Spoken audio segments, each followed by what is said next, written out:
First opportunity for me to be in front of you since a couple tragic things have happened. First, to the UCF family, all the former players, everybody connected with that program. Lost a great teammate, great person, someone that absolutely loved life, and Jake Hescock.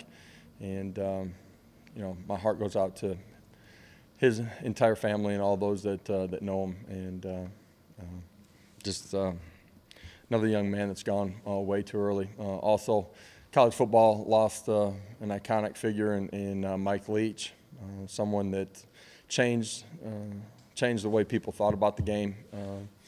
One of the most unique individuals that I've come into contact with, someone that had a huge impact on my career, how we think about the game, how we think about offensive football, but also someone that gave me a shot in college football, and so grateful to him for everything that he's really helped me accomplish. And my heart and thoughts and prayers are obviously with Sharon and their entire family as they go through the grieving process. And obviously you guys saw today that we also flipped the page and started some of our bowl prep here. We've gotten some good work in with our young guys in particular. Up until this point, our vets have started working back into things here over the last 3-4 days.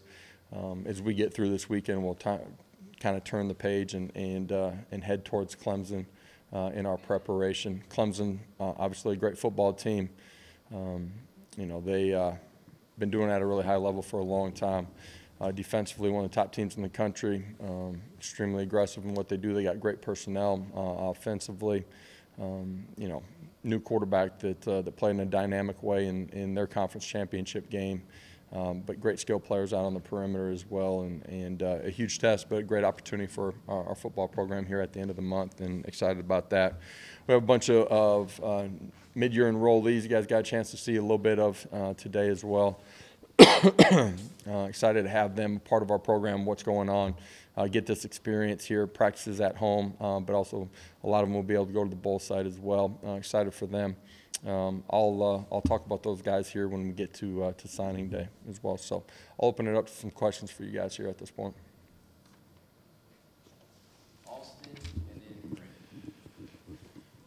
To go back to Coach Leach, did you? I think everybody saw the footage from 1999 or whatever, him coaching you. I mean, does anything kind of snap back into memory, like a talk you had when you were 21-year-old, that maybe kind of, I know your dad's a coach, but kind of had an impact on you wanting to get into coaching through him? Yeah, that clip, man, it was a long time ago, and at the same time it feels like that seems like yesterday. Remember that moment really clearly. When I got there, that was the last practice that he was at Oklahoma. It hadn't become public that he was taking the job at Texas Tech yet. That opportunity to talk to him, excited for him. Obviously, he and I just, in that year, being able to kind of flip what was going on offensively, what had been done there before, and obviously with Bob and the entire staff and that group of individuals, flipped the trajectory of Oklahoma football. Just, really thankful for what he poured into me. There's a million conversations that had nothing to do with football.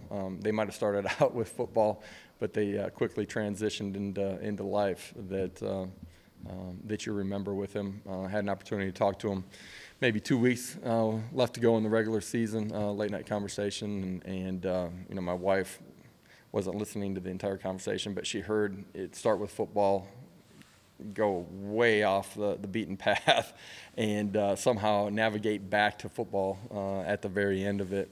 For Mike, just being with him every day in the meeting room, just schematically how he thought at that time. There were very few people that were that wide open and thought differently. And the way the game's played in space in today's game, it's a direct reflection of him and his thought pattern. For sure, how he thought about the game, how he allowed his quarterbacks to be a part of the game and have control out there on game day. Those are all things that played a major role in me ultimately wanting to get into football and coaching. I know you're going to talk about the individuals on Wednesday, but just having a collection, that many people here, is there a balancing act to – there's a lot of excitement around them, but you also have a 10-win football team in a big bowl game. Is there any kind of balancing to make sure that they're not a story or they're that they're not – I don't want to say in the way, but you know what I mean, that you kind of balance those guys? Yeah, you guys will make them the story. We won't make them the story. It's awesome to have those guys here. The great thing about, the way recruiting is in today's world is they've been around our players a bunch, and they're already connected. That group, as they come here on campus, but also to our football team, the focus for us is getting our players ready to go play here. The early part of bowl prep has been about getting our young guys a ton of reps and helping them grow as a football player. As our older guys had a little bit of time to kind of heal up from the season. Having them here on campus, you get them started primarily through individual, maybe some one-on-one sessions where they're able to grow in understanding of what we want. We spend a little bit of extra time with them on the back end of practice, 10 to 15 minutes, being intentional and helping them grow where they're gaining something out of the experience. But they learn the culture, right? We set the parameters of who we are and what we do. It's a great opportunity for them to spend 2 weeks here and kind of get a feel for that. I think the biggest thing out of this bowl preparation for the young guys that come in is they understand the speed, the urgency that you have to have. I think it accelerates their urgency when they get back here in January, where they're very intentional in growing every single day to get themselves in a position to be ready for spring ball. Coach, a couple things on Jalen Hyatt, obviously winning the Blitnikoff, your reaction to him, obviously. Yeah, I haven't even had a chance to talk about that, yeah. Yeah, it seems like it was a long time ago. Just your reaction to him winning that and also his decision. What involvement did you have and what were your conversations like with him in terms of him not playing in the game? What an awesome story, right? Proud of him. All of those individual awards come through team success and in a team working together. And so extremely excited for him, excited for our football team that he gets recognized in that way. The season that he had, everybody's heard the story, right? Wanting to be a great player versus working to be a great player. Man, he paid the price.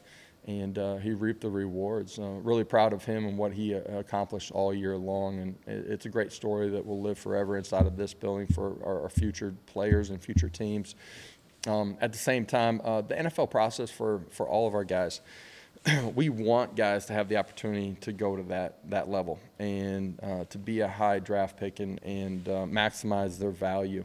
The conversations we use, not just coaches, but resources, and you try to get them the right information in front of them so that they can make a right decision for them and their family. And whether that's, Jalen, whether it's Darnell, all those guys, you feel like they have the education, they have the information, boy, then you let them make a great decision. And excited for Jalen, his future. Know he's going to be a high draft pick, and excited that we got a part or had a huge part in his journey, and this is going to be his home forever. Josh, we talked to you, I think during SEC Media Days about maybe the NCAA calendar and kind of where things fall, and you expressed maybe some desire to see some changes. I know this is a crazy time of year for you guys. Do you still kind of feel that way, or is this maybe just the way things work out right now? Yeah, I think there's going to have to continue to be changes to the calendar. That's recruiting calendar. It's the amount of dead time that you have where you can focus and emphasize what's going on inside of your own building. There's a lot of balls that have to be juggled in the air here once it hits December, and finding the right balance, I think, is something that the NCAA is going to have to take a hard look at, and obviously our coaches association should be a huge part of that, and in trying to find the right way to structure and balance everything here throughout the 12-month calendar. You had a very highly anticipated early enrollee in practice today. What have been your early impressions of Nico, and will he be able to practice with you guys in Miami as well? Yeah, we're going to talk about all the young guys on sign-in day, but excited to have all those guys here.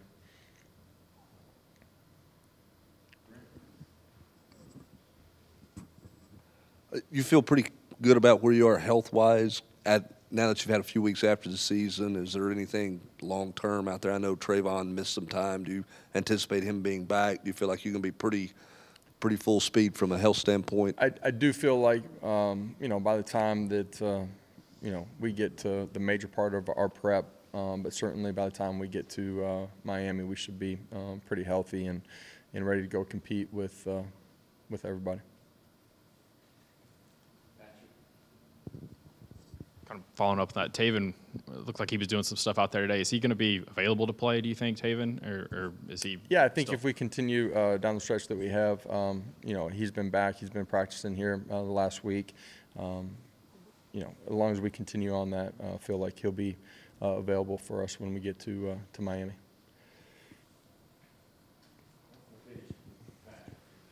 Cedric's another guy that's not doing the game, not playing in the game, going to the NFL. Obviously, he had the injury. How healthy was he the last month of the season, and kind of what's sort of his long-lasting impact on your program? Yeah, I think that's a really unique situation.